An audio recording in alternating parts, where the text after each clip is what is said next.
안녕하세요. 책 읽어주는 남자 채널 북스입니다. 오늘 소개드릴 책은 작은 아씨들이라는 책이고요. 루이자 메이 올콧, 저자는 루이자 메이 올콧입니다. 요즘에 TVN이라는 방송사에서 작은 아씨들이라는 드라마를 하고 있더라고요. 저는 사실 드라마를 보지는 않았는데 예고편이나 인터뷰 영상이나 이런 거를 보다가 보니까 그 작은 아씨들 드라마를 보고 싶다는 생각보다는 저 책을 한번 읽어야겠다라는 생각이 들어서 한번 꺼내 읽게 되었고요.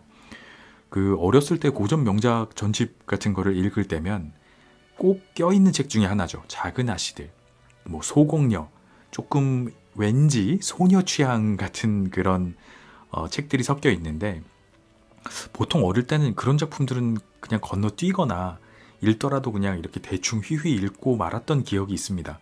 왠지 그랬던 것 같아요.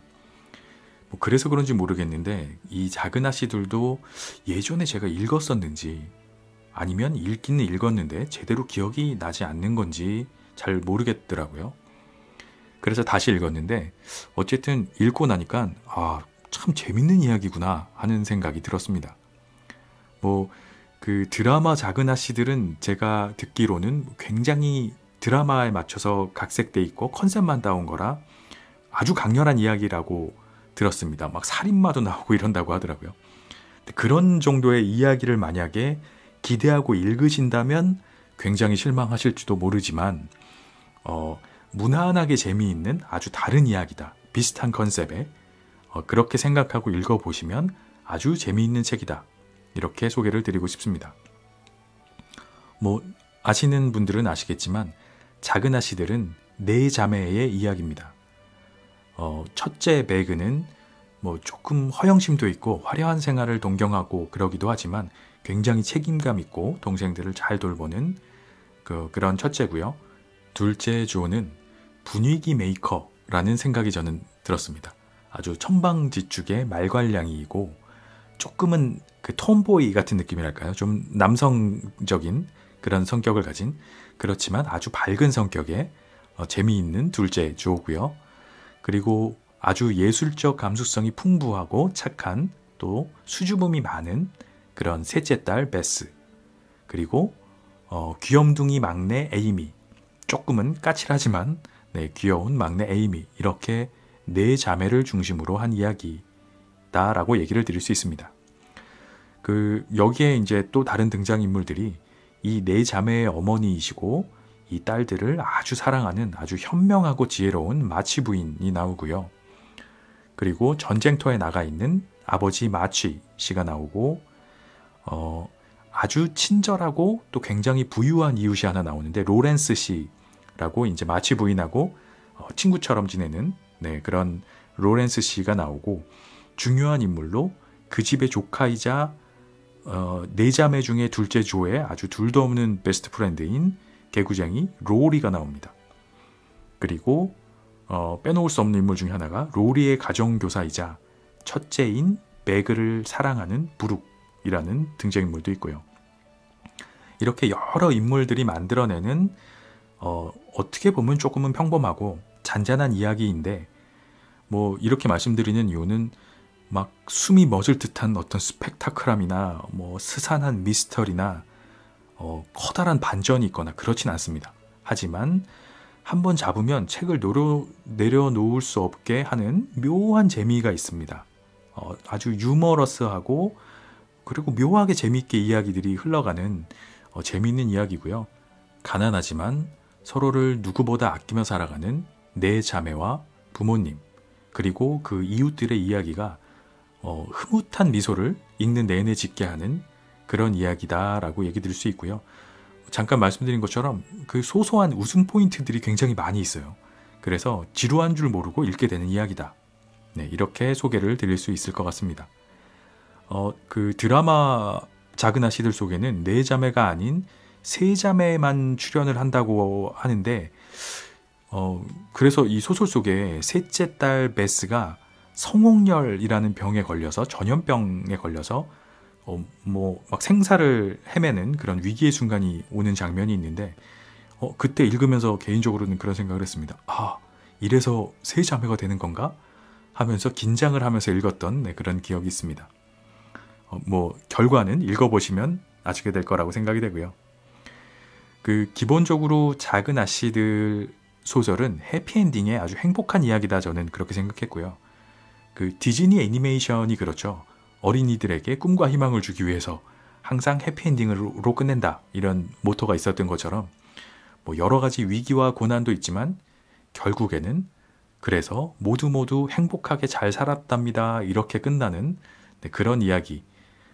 개인적으로 저는 이런 이유로 디즈니 애니메이션도 굉장히 좋아하는데, 그래서 그런지 모르겠지만 이 작은 아씨들을 다 읽고 나서도 찝찝한 기분 없이 행복하게 책을 덮을 수 있어서 개인적으로는 참 좋았다라고 평가를 할 수 있습니다.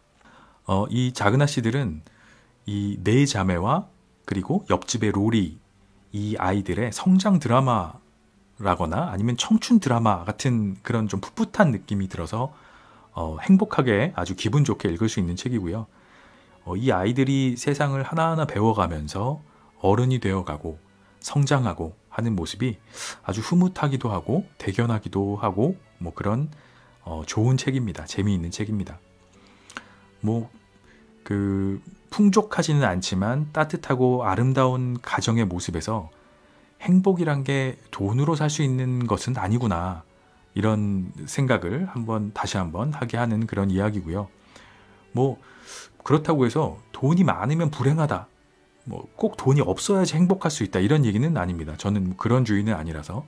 한데 다만 분명한 것은 돈이 많고 부유하다고 해서 꼭 행복한 것은 아니다, 이런 이야기는 분명히 맞다고 생각하고요.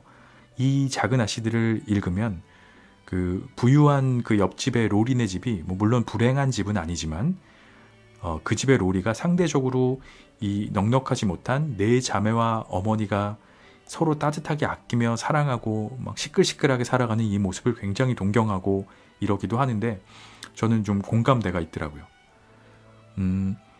본문 중에서 그 부분을 짧게만 읽어드리면, 로리가 하는 이야기입니다. 조한테. 사실 너희들끼리 이름 부르는 소리가 간혹 들릴 때가 있거든. 여기 혼자 있는 나로서는 너희 집을 안 볼 수가 없어. 늘 행복해 보이니까 말이야. 무례했다면 미안해. 하지만 창문 커튼을 치지 않을 때가 있더라고. 등이 켜져 있을 땐 어머니와 함께 모두 탁자에 모여 난로를 바라보는 모습이 한 폭의 그림 같지. 바로 마주 보이는 자리에 어머니가 앉아 계시는데 화분 뒤에 보이는 그 얼굴이 얼마나 인자해 보이는지 정말 눈을 뗄 수가 없어.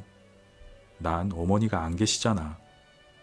이렇게 이제 로리가 친해지고 나면서 조한테 이런 얘기를 합니다. 아, 사실 너 동생 걔는 누구지? 걔가 베스지? 걔가 에이미지? 이런 얘기를 막 해요. 얘기를 안 해줬는데. 그러니까 너 그런 걸 어떻게 다 알아? 그랬더니 사실 너희들끼리 이렇게 행복하게 서로 이름 부르고 이런 걸 내가 항상 보고 있었어. 미안해. 근데 이렇게 얘기를 하는 부분인데 진심으로 부러워하는 그 모습이 보이더라고요. 그리고 사실 저도 굉장히 공감이 가기도 했고요.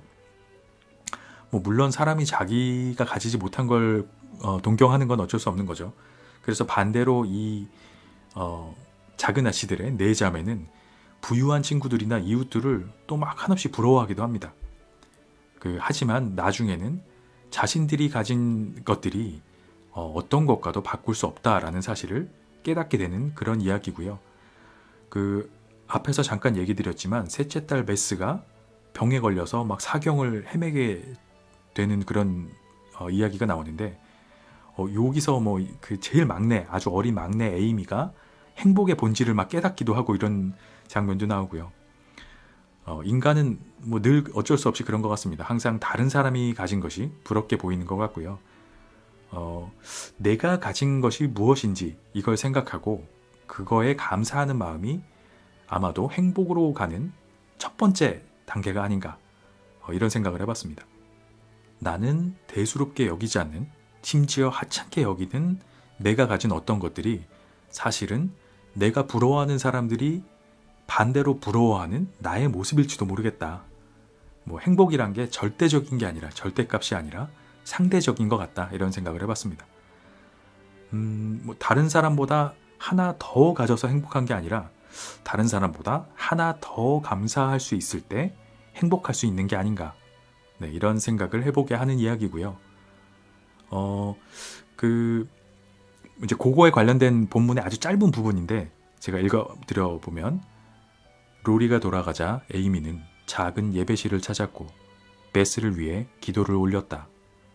눈물이 쉬지 않고 볼을 타고 흘러내렸다. 가슴은 미어지는 듯 했으며 다정한 언니를 잃는다면 터키옥 반지가 100만 개가 있다 해도 하나도 기쁠 것 같지 않았다. 네, 이런 부분이 있습니다. 베스가 아픈 상태고 제일 꼬맹이 막내 에이미는 그래서 격리시켜서 다른 집에 보내놨어요. 친척 집에. 뭐 그러면서 이제 터키옥 반지, 막 보석 반지 같은 거가 생길 수 있는 이런 기회가 생겼는데 막 그걸로 행복해 하다가 근데 베스 언니가 굉장히 위독한 상태야. 이런 뉴스를 전해 듣고 나니까 막 이제 기도를 하면서 울면서 기도를 하면서 그 생각을 하는 거예요. 아, 그 보석 반지 하나가 그렇게 좋았는데 그 언니가 만약에 잘못된다면 이런 반지 따위 100만 개가 있어도 하나도 기쁠 것 같지가 않다. 이렇게 아주 꼬맹이가 그 어떤 행복의 본질을 깨닫는 그런 순간의 이야기도 있고요.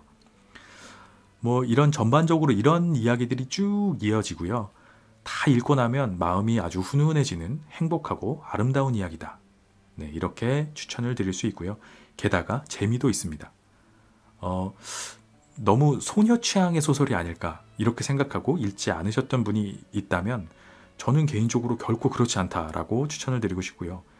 뭐 재미도 있고 또 이렇게 생각할 만한 거리도 많이 던져주는 어떤 명작 고전의 정석 같은 책이다. 뭐 이렇게 소개드리고 싶고요. 역시 이렇게 세월이 흘러가면서도 살아남는 전해지는 고전 명작들은 분명히 그런 이유가 있다. 그럴 만한 이유가 있다. 이런 사실을 다시 한번 알려주는 책이다. 라고 생각됩니다. 뭐 그 드라마 작은 아씨들을 보고 계시는 분들이라면 드라마에 나오는 인물들과 소설의 등장 인물들을 비교하면서 읽어보시는 그런 재미도 있을 수 있을 것 같아요. 어찌됐건 망설이지 말고 읽어보시기를 추천드리는 아주 재미있고 훌륭한 책입니다. 네, 강력하게 추천드립니다. 작은 아씨들 루이자 메이 올컷 지음 1. 철로 역정 놀이 선물도 없는 크리스마스가 무슨 크리스마스야. 조가 양탄자 위에 벌렁 드러누우며 불만을 터뜨렸다. 가난한 건 정말 싫어. 매그가 낡아빠진 옷을 내려다보며 한숨을 쉬었다. 어떤 애들은 예쁜 물건을 많이 갖고 있는데 누구는 하나도 없다는 건 불공평해. 막내 에이미가 마음이 상했는지 코를 훌쩍이며 거들었다. 하지만 우리한테는 아빠, 엄마, 그리고 언니, 동생들이 있잖아. 구석자리에 앉아있던 베스가 만족스럽다는 듯이 말했다. 난로불에 비추인 4명의 앳된 얼굴들이 베스의 쾌활한 말에 환하게 밝아진다 싶더니 조의 입에서 슬픈 얘기가 튀어나오자 또다시 어두워졌다. 아빠는 안 계셔. 그리고 앞으로도 오랫동안 뵐 수 없을 거야. 조는 어쩌면 영원히라는 말을 하진 않았지만 다들 멀리 전쟁터에 계신 아버지를 생각하며 마음속으로 그 말을 중얼거렸다. 모두 한동안 말이 없었다. 잠시 후 매그가 아까와는 사뭇 다른 목소리로 말문을 열었다. 엄마가 이번 크리스마스에는 선물 없이 지내자고 하신 이유를 너희들도 잘 알 거야. 엄마 말씀이 모두에게 힘든 겨울이 될 거래. 남자들은 군대에서 그렇게 고생하는데 우리만 즐겁자고 돈을 낭비해선 안 된다는 게 엄마 생각이셔. 우리가 무슨 대단한 일을 할 수 있는 건 아니지만 그 정도 작은 희생쯤은 할 수 있잖니? 즐거운 마음으로 받아들여야지. 하지만 난 아무리 해도 그게 잘 안 돼. 매그는 점찍어 둔 예쁜 물건들을 하나도 가질 수 없다고 생각하자 못내 아쉬운지 고개를 설레설레 흔들었다. 하지만 우리가 조금 아낀다고 해서 얼마나 도움이 되겠어. 우리가 가지고 있는 1달러를 모두 기부한다고 쳐. 그렇더라도 군인들한테는 별로 도움이 되지 않을 거야. 엄마나 언니한테 아무것도 기대하지 말라는 말에는 동의하지만 난 물의 요정과 신트라만큼은 꼭 사고 싶어. 오래전부터 갖고 싶었던 책이거든. 책벌레 조가 말했다. 난 새로 나온 악보를 사는데 돈을 쓸 계획이었어. 베스가 벽난로 청소솔과 행주 말고는 아무도 듣지 못할 만큼 작게 한숨을 내쉬며 말했다. 난 색연필을 한 통 살 거야. 나한테는 그게 정말 필요하단 말이야. 에이미가 단호한 목소리로 말했다. 엄만 우리가 가지고 있는 돈에 대해선 아무 말씀도 안 하셨어. 게다가 우리가 모든 걸 다 포기하길 바라시진 않을 거야. 가서 각자가 원하는 걸 사자. 그 정도 즐기는 건 괜찮을 거야. 이 돈을 벌기 위해 다들 열심히 일했잖아. 안 그래? 조가 남자처럼 장화 뒤축을 살피며 소리쳤다. 그건 그래. 집에서 편하게 지내고 싶은 마음이 굴뚝 같은데도 그 끔찍한 애들을 거의 하루 종일 가르쳤어. 매그가 다시 불만에 찬 목소리로 말했다. 뒤이어 조가 말했다. 언니가 한 고생은 내가 한 고생에 비하면 절반도 안 될걸. 도대체가 만족이라는 걸 모르고 잠시도 앉아있는 꼴을 못 보는 심술사납고 잔소리 심한 할머니와 한 집에서 그것도 몇 시간씩 갇혀 지내는 게 얼마나 힘든지 알아? 사람을 어찌나 달달 볶아대는지 창문에서 뛰어내리거나 한 방 먹이고 싶은 마음이 들 정도라니까. 불평하는 건 나쁘지만 내가 보기엔 설거지하고 청소하는 게 세상에서 제일 힘든 일인 것 같아. 정말이지 사람을 짜증나게 하는 일이거든. 이젠 손이 너무 뻣뻣해져서 피아노 연습도 못해. 베스가 이번에는 누구한테나 들릴 만큼 한숨을 내쉬며 거칠어진 자기 손을 들여다보았다. 언니들 중에 나만큼 괴로운 사람은 없을 거야. 하긴 언니들은 건방지고 뻔뻔스러운 계집애들과 같이 학교에 다닐 필요가 없으니까. 수업 시간에 좀 모른다고 놀리고 옷차림 가지고 비웃고 아빠가 부자가 아니라고 헛듣고 코가 못생겼다고 흉보고. 에이미가 울먹이며 말했다. 그럴 땐 헛듣는다가 아니라 헐뜯는다라고 해야 하는 거야. 조가 웃으며 바로잡아 주었다. 나도 알아. 하지만 그렇게 풍파적으로 나올 건 없잖아. 그래, 올바른 말을 사용하는 게 좋겠지. 언니 당어 실력이 나날이 발전하길 바라. 에이미가 거드름을 피우며 대꾸했다. 얘들아, 제발 다투지 좀 마라. 우리가 어렸을 때 아빠가 날린 돈이 지금 있었으면 하는 생각 안 해봤니죠? 아무 근심 걱정이 없다면 얼마나 행복하고 좋을까? 풍요롭게 살던 시절을 기억하고 있는 매그가 말했다. 언제는 돈이 있어도 매일 싸움질에다 불평만 해대는 킹 아저씨네 아이들보다 우리가 훨씬 더 행복한 것 같다고 했잖아. 물론 그런 말을 했지, 베스. 지금도 우리가 행복하다고 생각해. 일을 해야 하긴 하지만 즐겁게 지내고 있고 조 말대로 우리는 유쾌한 패거리잖니. 조 언닌 늘 상스러운 말만 쓴다니까. 에이미가 양탄자 위에 길게 누워있는 조를 못마땅한 눈초리로 바라보며 말했다. 에이미의 말이 끝나기가 무섭게 조가 벌떡 일어서더니 앞치마 주머니에 손을 찔러 넣은 채 휘파람을 불기 시작했다. 그만해, 조 언니. 꼭 사내 아이 같잖아. 그래서 이러는 거야. 난 무례하고 숙녀답지 못한 여자들이 제일 싫더라. 난 일부러 얌전한 척하는 새침대기들이 제일 꼴불견이던데? 조그만 둥지 속의 새들은 사이가 아주 좋다네. 중재의 명수인 베스가 익살 맞은 표정을 지으며 노래를 부르자 목소리를 높이던 두 사람도 결국 웃음보를 터뜨리고 말았다. 이렇게 해서 말다툼은 자연스레 끝이 났다. 정말 못 말리는 애들이라니까. 둘 다 똑같아. 매그가 큰언니답게 정색을 하며 설교를 늘어놓기 시작했다.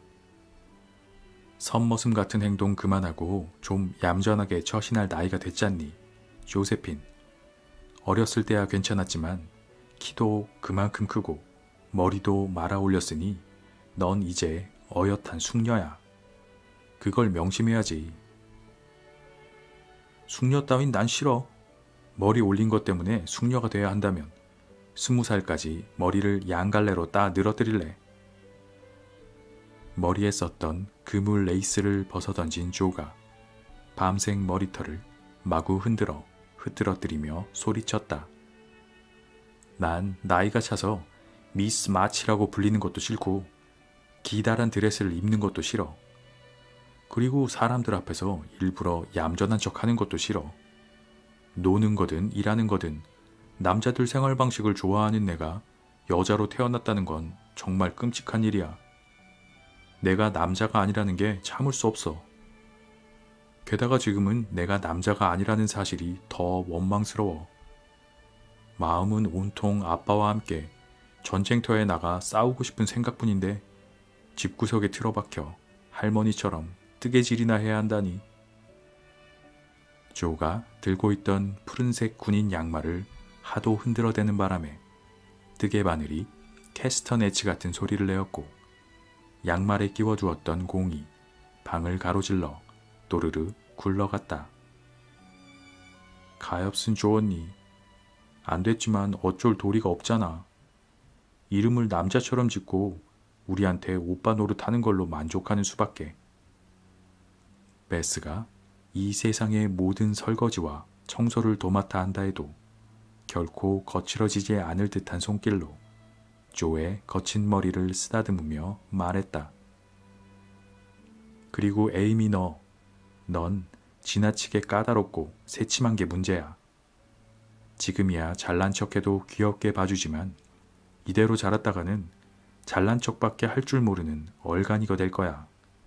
고상한 척 하지 않을 때는 네 세련된 행동거지나 우아한 말씨가 마음에 들지만 네 그 우스꽝스러운 말버릇은 조의 거친 말투만큼이나 좋지 않아. 매그가 계속해서 잔소리를 해댔다. 조 언니는 선머슴이고 에이미는 얼간이라면 난 뭐야 언니? 설교 들을 각오가 되어 있다는 태도로 베스가 물었다. 그야 넌 귀염둥이지. 매그가 정감어린 목소리로 대답했다.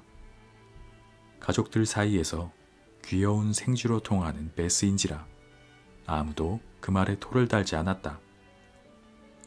어린 독자들은 등장인물들이 어떻게 생겼을지 궁금할 테니 여기서 잠시 저녁 어스름 속에서 뜨개질을 하며 앉아있는 내 자매의 모습을 살펴보자. 밖에는 12월의 눈이 소리 없이 내리고 집안에서는 난로불이 타닥거리는 소리를 내며 기분 좋게 타고 있다.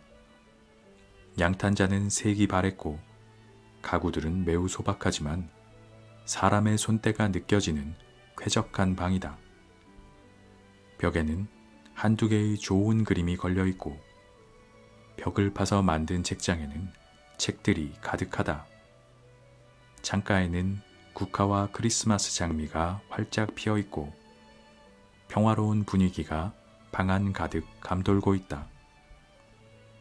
네 자매 중 제일 맞이인 마거릿은 16살로 통통한 몸매와 투명한 피부, 커다란 두 눈, 숱이 많으면서도 부드러운 갈색 머리, 앙증맞은 입, 하얀 두 손을 지닌 허영기가 조금 있는 상당한 미인이다. 15살인 조는 아주 큰 키와 마른 몸매, 가무잡잡한 피부에 기다란 팔다리를 어떻게 해야 할지 몰라 쩔쩔매는 모습이 꼭 망아지를 연상시킨다. 꽉 담은 인매와 우스꽝스럽게 생긴 코, 그리고 모든 것을 꿰뚫어 볼 듯한 날카로운 회색 눈에는 열정과 장난기, 진지함이 서려 있다. 길고 탐스러운 머리는 그녀의 용모 가운데 유일하게 아름다워 보이는 부분이지만 그녀답지 않게 늘 단정하게 그물 레이스에 말아놓고 있다.